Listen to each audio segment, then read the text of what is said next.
After failing to close out the series in Los Angeles, are the Denver Nuggets in danger of yet another playoff collapse on their home court? Will Jared Bednar finally get over the hump and win a Game 7, or will Pete DeBoer and the Dallas Stars send Colorado packing for a second consecutive postseason? All things to come on today's rundown, and we have to begin in the NHL, where the Colorado Avalanche, who came out of the gates on fire, watched things slip away in the second period with some disastrous mishaps and misplays, only to rally back and claw back on one of the most bizarre goal-scoring sequences you will see in the National Hockey League and hold on to win to force a Game 7 where they will have to go back to the Lone Star State and try to do something that, frankly, under Jared Bednar, the Colorado Avalanche have not done. I was in the building last night for Game 6, and I can confirm that the atmosphere was electric. We had prognosticated and kind of talked about yesterday the fact that the Colorado Avalanche were going to, obviously with their backs against the wall, need to win this game to keep going. But there were three keys to victory that we talked about, and the first being Mackenzie Blackwood having the Game 1 style form that he came into the series with, where he played exceptionally and matched the energy that was being given to the Dallas Stars from Jake Ottinger. 2 was special teams, making their presence known. Dallas's efforts on special teams and their ability to convert in those key penalty situations is what's really been a separator between these two fairly evenly matched teams in the series. And Colorado failing to do that is how they found themselves trailing 3-2 in a series, despite leading for the vast majority of the minutes. And the third was Cale Makar. Cale Makar is one of the 5 or 6 best players in the National Hockey League. He's a Norris Trophy finalist yet again and has an opportunity to win the Ted Lindsay Award potentially as a first-time nominee as well, alongside fellow teammate Nathan MacKinnon. He needed to wake up, especially on the defensive side of things, where it's felt like he's been uncharacteristically out of position and or sluggish, where we normally see him alongside Devon Taves as kind of a lockdown top D pairing, one of the better D pairings in the league, in my opinion. Well, in all honesty, none of those things really came true, and the Avalanche still found ways to win. So how did they do it? Well, one, the second line was exceptional in crunch time. Valeri Nichushkin scored a goal early, scored a goal late, and helped the party get started, and then helped the Avs dig out of the hole that they found themselves in after the second period. Brock Nelson was a physical presence as well. And also, not on the second line, but Marty Necas, man. The Marty party finally broke through, and you could tell, similar to how we felt like Cale Makar in Game 4 was hunting for some offensive production, Marty Necas was hell-bent and dead set on having a puck find the back of the net, and all that speed and precision and crispness that he has on the ice finally translated after a beautiful feed from Cale Makar, and he found the back of the net, and you could tell as he went down for the arm-pumping on-a-knee celebration afterwards, skating behind the net, that was something that was massive for him from a mental standpoint, and it certainly helped the Avs carry through in a situation where they needed every goal. And the 7-5 finish was not nearly as close, or as lopsided, I should say, as the end result ended up being.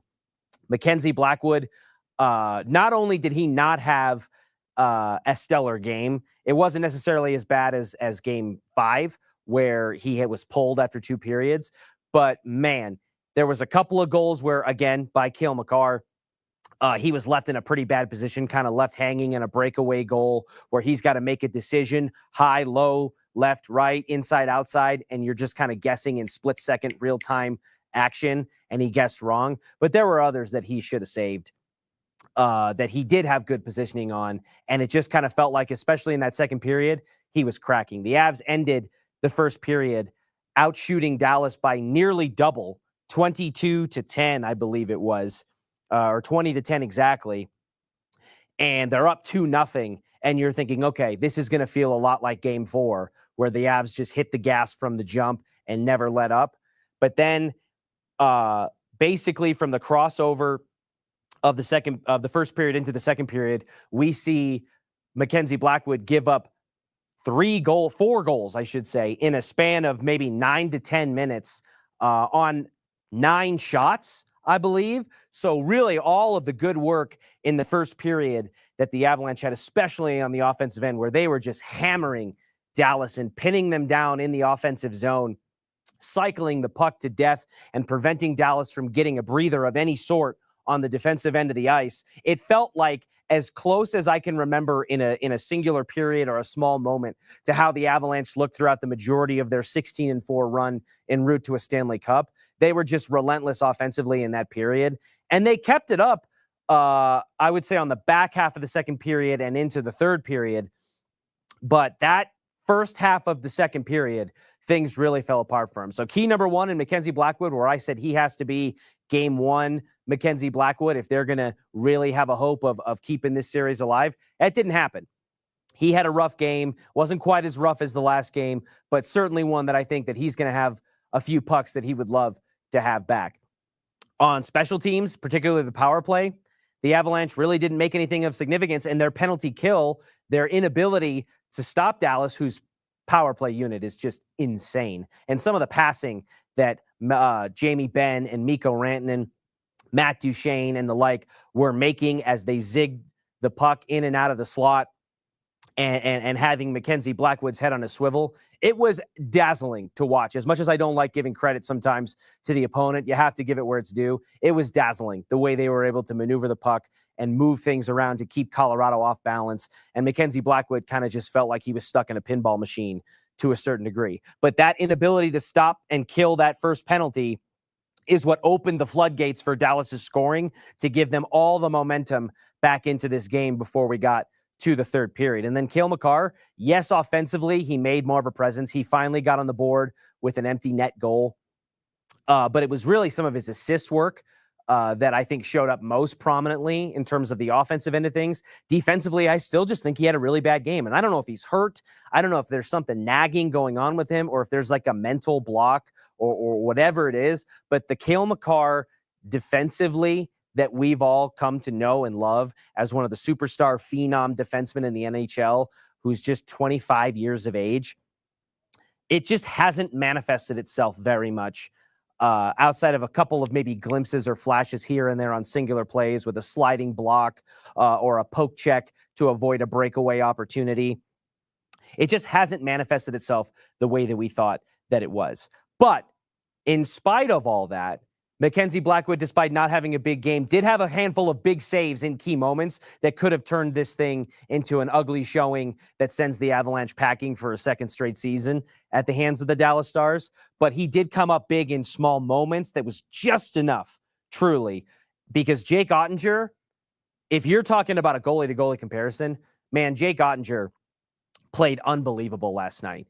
He was actually getting made uncomfortable in stretches, I think, and the Avs were doing a better job of putting more bodies in front of him and mucking things up around the center, cleaning up rebound opportunities and preventing him from glove saving or trapping the pucks as he is so wont to do. But his vision last night felt like it was on another level. And on top of that, he got a crossbar and a post on several of occasions on goals that were wide open. Not wide open, but were open. The Avs had him beat. And they just caught the edge of the post, caught the top of the crossbar, and gave him just that little bit of breath to keep going, even when it felt like they might get him on the heels. So I don't think that Mackenzie Blackwood has played poorly overall as a series, and I think it's a little bit unfair for a guy that had no playoff experience to have to expect the level of greatness that we're already expecting out of him in this first playoff series. But it is necessary because of the goaltending that the Dallas Stars are coming to skate with every single game. It's just the position that he's been put in, and I think he's got to do it for one more game. That's all that there is left to it, because the Avalanche are finding ways to figure things out offensively. You saw Arturi Lehkonen finally get back on the board after several games of just being robbed either by fantastic movement and positioning by Jake Ottinger or just really bad puck luck, hitting a post here, getting deflected wide there. Lehkonen scored the first goal of this series, if I'm not mistaken, midway through the second period of game one, and then had just been silent. And you could tell there was a mounting frustration with him over the last handful of games, and he finally finds the back of the net again and gets things going, which is good for him, because between him and Marty Necas, there was a lot of frustration, I think, and a lot of expected production from us, the media, and you, the fans, that I think we hadn't gotten until most recently. And I guess the elephant in the room left is you've got a Game 7 situation and two head coaches that are on absolute opposite polar ends of the spectrum, success and or failure in these Game 7s. Pete DeBoer is 8-0 in Game 7s. Jared Bednar, 0-3. So you have one coach that's never lost one and one coach that's never won one. The Avs as a whole, even predating Bednar, have lost their last 6 Game 7s. The last time they won one, 2002. So 23 years without a Game 7 win. Pete DeBoer has beaten the Avalanche twice with 2 different teams, with the San Jose Sharks and then with the Dallas Stars in a Game 7 situation. He is clearly not uncomfortable in these situations. And in that aspect, I think the Avalanche are fighting against history to a certain degree to try to make it out of this series. And frankly, we always talk about Game 7 as do or die, win or go home. But this one adds a little bit of extra spice, I think, to it. One, because of the dynamics at play. There's this rivalry, this feuding of the minds between Pete DeBoer and Jared Bednar. And I think Pete DeBoer has shown in these critical situations to be the superior head coach to Jared Bednar, as evidenced by the undefeated versus fully defeated record in Game 7s, especially in the head-to-heads. But Jared Bednar, if he is unable to come out of this series in the first round, the Colorado Avalanche will have won a total of 1 ONE1 playoff series since hoisting Lord Stanley's Cup in 2022. That kind of optical representation or presentation as a head coach in the NHL, who is pretty quick to trigger, I think, when it comes to the movement and the fluidity at the head coaching position, that could be enough to get Jared Bednar fired. We could literally be looking at a situation where the Nuggets and Avalanche fire some of their longest tenured and winningest head coaches in franchise history in the same season in a span of 60 days or so. And I just think that even though you can make plenty of justifications and arguments, and I might be one to fall into that category because of some of the reasons I just mentioned, where that's the logical step, that's still going to sting. And you're still going to have a lot up in the air with the next regime trying to maximize the back end of the Nathan MacKinnon, Gabriel Landeskog, Arturi Lehkonen, Cale Makar kind of core, the same way the Nuggets have to put an intense level of focus on maximizing the core of Nikola Jokic and the players around him with Aaron Gordon and Jamal Murray and Michael Porter Jr., some of which may be leaving after the season. So the Avs, I think they put up a lot of fight. I think that they did a good job of coming out early and keeping their foot on the gas. And then, as is wont to happen when you have another 100-point scoring team on the other end who has something to say about their postseason future as well, they were able to challenge and rise to the occasion in the face of the adversity that unfolded over the 9-minute period where Mackenzie Blackwood was just at the mercy of the Dallas Stars offensive attack, and come back to win 7-5 in a game that was nowhere near that lopsided. When it comes to the Denver Nuggets, Mamma mia, here they go again. They find themselves for a second consecutive postseason facing a Game 7 situation at home, and the post-traumatic stress that is absolutely a factor in this series and in this game that's coming up tomorrow night because of what happened last postseason against the Minnesota Timberwolves on their home court, where the Nuggets won Game 5, took their foot off the gas and lost Game 6, and then got blown away, giving up a 20-point lead in the second half of Game 7 on your home court to get knocked out by Anthony Edwards and the Minnesota Timberwolves. That is something that we are going to find out tomorrow night, whether or not that collapse, one of the greatest and most epic playoff collapses and failures in postseason history, has a lingering, lasting effect on this Denver Nuggets team.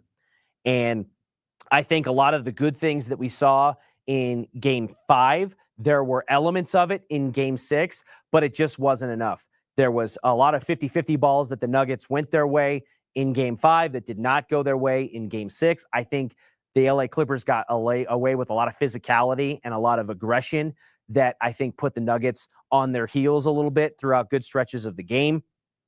Jamal Murray and Nikola Jokic were not as effective as they were in Game 5. And I think overall, it was a little bit of a disappointing follow-up to what we heard from the players after last game, which was that they are not treating this the way that they admitted that they did last year as a potential, hey, we just got to win 1 out of 2. If it doesn't go our way, it doesn't go our way. We'll close it on the home court. They were gunning for this one, and they didn't have enough firepower. And so I think that, yes, while it's true, they're now having to lay all their cards out on the table. I just think for a team whose postseason ended the way that it ended last year, this was not the way you wanted to repeat it again, even if it is kind of the most telling or storybook way for it to happen. They have to face the same demon 2 years in a row to get that monkey off of their back. But I'll tell you this. I think David Adelman, as the interim head coach in this position, he's got a finger on the pulse of this team, and I think they respond to him better than I maybe would have expected. And his comments after the game, if you didn't hear it, our own Jake Shapiro was on the scene in LA and had some video of David Adelman's press conference and how he felt about the physicality in Game 6 and what their response will be in Game 7. Take a listen.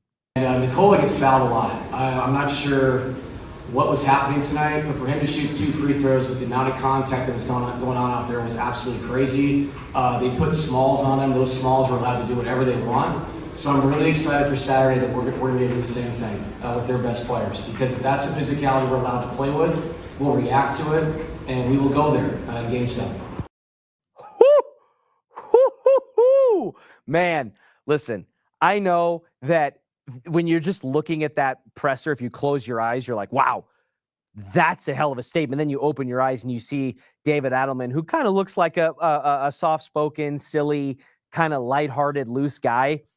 It's kind of a funny juxtaposition, but that's a statement right there. And major credit and shout out to our guy, Jake Shapiro, for being on the scene in Los Angeles at the Intuit Dome and capturing all of this content for us.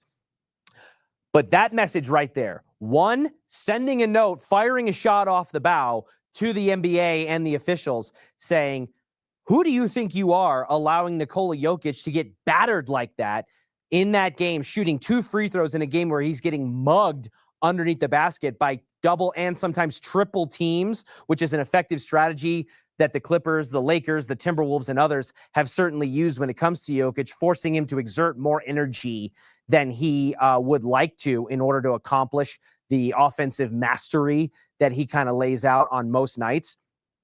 And to not only take that shot off the bow and as a reminder in almost like a Phil Jackson-esque way of barbing at the officials to get a correction of the calls in the next game, but almost firing a shot off the bow and a message to the LA Clippers saying, oh, okay, you want to bang around? You want to be that physical with our star players? Catch you in Denver. We'll catch you at Ball Arena on the home court, and we'll match that energy. I don't know how this is going to end up for the Nuggets in Game 7. I don't know what the future holds for David Adelman. I don't know how many members of this core Nuggets team are going to be here if the Nuggets lose this game, and then we go into an offseason of uncertainty at general manager, head coach, and star player core on the roster. But I know this. I love that mentality. I love that grit and that aggressiveness.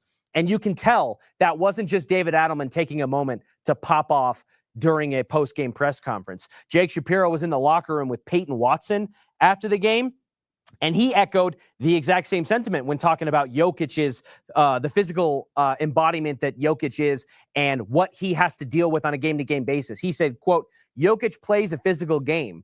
What comes with that is a lot of bumps and bruises. We got to be the ones to bring the physicality next game. That is a role player, a bench player who's being thrust into the limelight as one of the lower men on the bench rotation in this postseason, who is echoing his head coach's message, saying, okay, that's fine. You think you're going to push us around? We are the higher seed. We have the best player in the world, and you might be better than us tonight, but you're not going to be better than us on Saturday. And I think that is a strong sign for a Nuggets team that, again, is battling some demons based on the way things went. This is a team that fired their head coach at the latest point in the history of the National Basketball Association with just 3 games left, clearing house with their general manager on the same day. They have no depth because of improper gambles and poor roster management by the front office and a disconnect between him and the head coach on who to play, when to play, and what to play, which has resulted in a very thin team with very big lapses and holes defensively and beyond the arc that, yes, has the best player in the series, but has so much working against them that so many things have to go so right just to bring things back to center. But for all of that to be true, and for that message to come from David Adelman to resonate all the way down the back end of the bench to a guy like Peyton Watson, who is at times one of the brighter spots defensively. And we've seen both Michael Malone and David Adelman close with guys like Peyton Watson. That is a super positive sign. And Nikola Jokic, who traditionally speaking doesn't like talking to the media, and when he does is very aloof and unserious and almost humorous because he doesn't really take too much thought into playing the media game. Well, his quote after the game was essentially the same way of echoing what Peyton Watson did, but in true Nikola Jokic fashion. He said, quote, "If you're a true fan of basketball, not the fame stuff, but a serious fan, this is a game you should watch." Obviously referencing the Game 7 that will come up this Saturday, tomorrow night. I don't know, man. Listen, I think that the Clippers have shown themselves in good chunks of this series to be the deeper and better team. And I think that is in large part due to the fact that they just have less holes on their roster. Nikola Jokic is the best player in the world. He's the best player in this series. And Jamal Murray, who we saw in Game 5 when it's playoff Jamal, is as good as any player on the court in the postseason. But they just don't have it enough in some of these moments. They've had it enough to force themselves into a Game 7, but you had them in a closeout position. And I don't know exactly what the future holds for this team, but I'll tell you this. When I'm looking at a situation where the home teams in Game 7s are 112-39 in NBA history, 112-39, that should lean a lot toward the Denver Nuggets being able to close this out. But they didn't do it last year, and they had prime position to do so when they were a higher seed against a theoretically lower seeded opponent.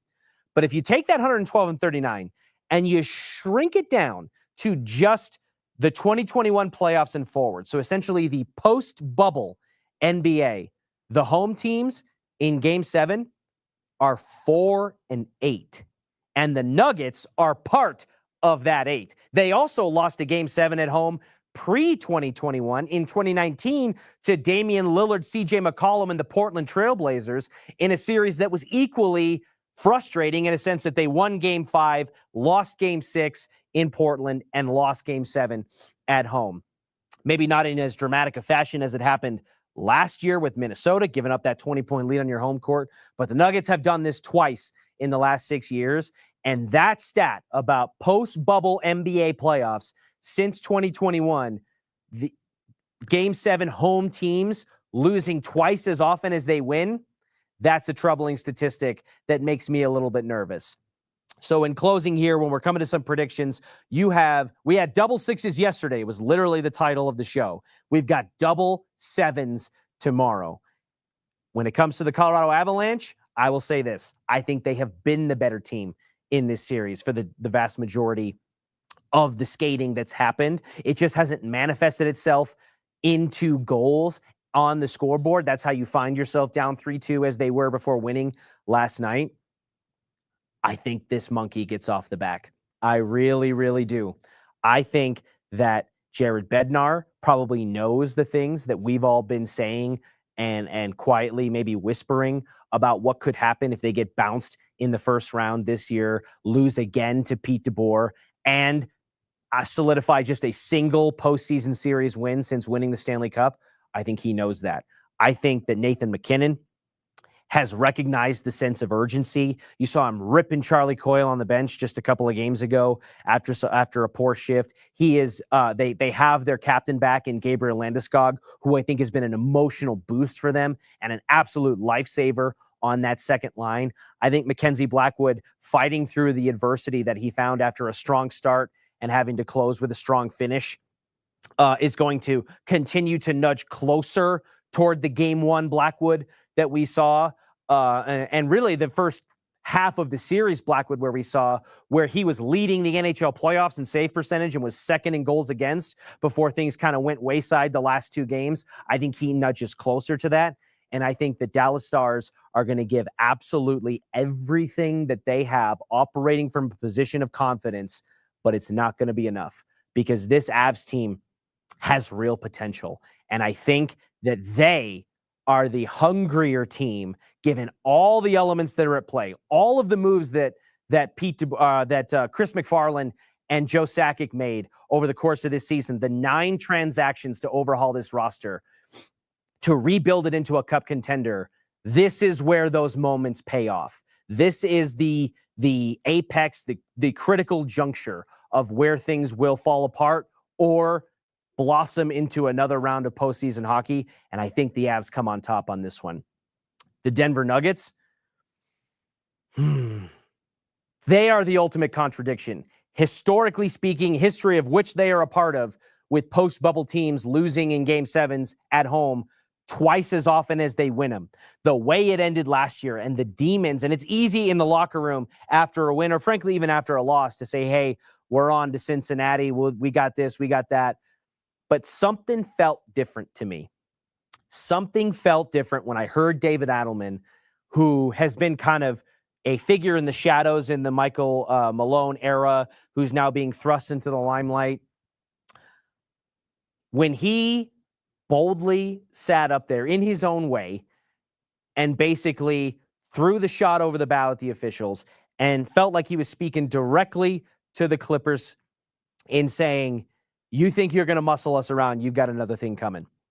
Watching that message reverberate through the locker room all the way down to the likes of a Peyton Watson, and then hearing Nikola Jokic, who gets a lot of misinterpreted flack, I think, for being aloof and not caring about basketball, and he's ready to go to Serbia and be with his horses and all that. No.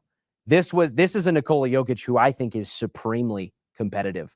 I think that he does not get enough credit for the drive and the passion that he has for this game. And yes, they've won a championship, and that ultimately has led to some of the struggles where I think by and large, this Nuggets team hasn't been as hungry as they were when they were the hunted, they were the hunter, not the hunted.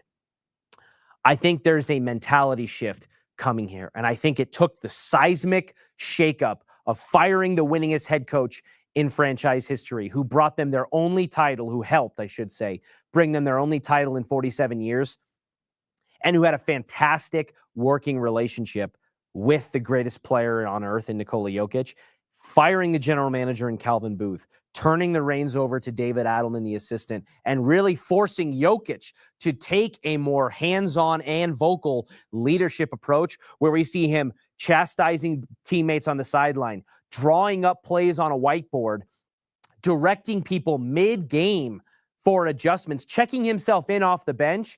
That is a Nikola Jokic who is not going to be denied. Post-bubble history in Game 7s be damned. I think the Denver Nuggets and the Colorado Avalanche do something that is so rare in sports history, and that is take 2 Game 7s on the same day at the same time. Could I could I go on another 10-minute rant here and give you exact reasons as to why neither of those things are going to happen? I could, but I'm not going to, because I believe it in my bones. Something is going to be different here. And what happens from there, if they win this Game 7 and go on to get boat raced by the Oklahoma City Thunder, great. I don't know. We'll cross that bridge when we get there. If the Avalanche move on here and they struggle against the Winnipeg Jets or the St. Louis Blues, that's another bridge we'll cross when we get there. But the point is, both teams are going to cross that bridge. That is my prediction. We'll find out if I am eating my words on Monday morning, where we will have so much to react to one way or the other, because win or lose, Both things are going to have seismic ripple effects into how the direction of this offseason goes, and we will be there to break it all down for you on Monday. Thank you so much for joining me, and we'll catch you again next time.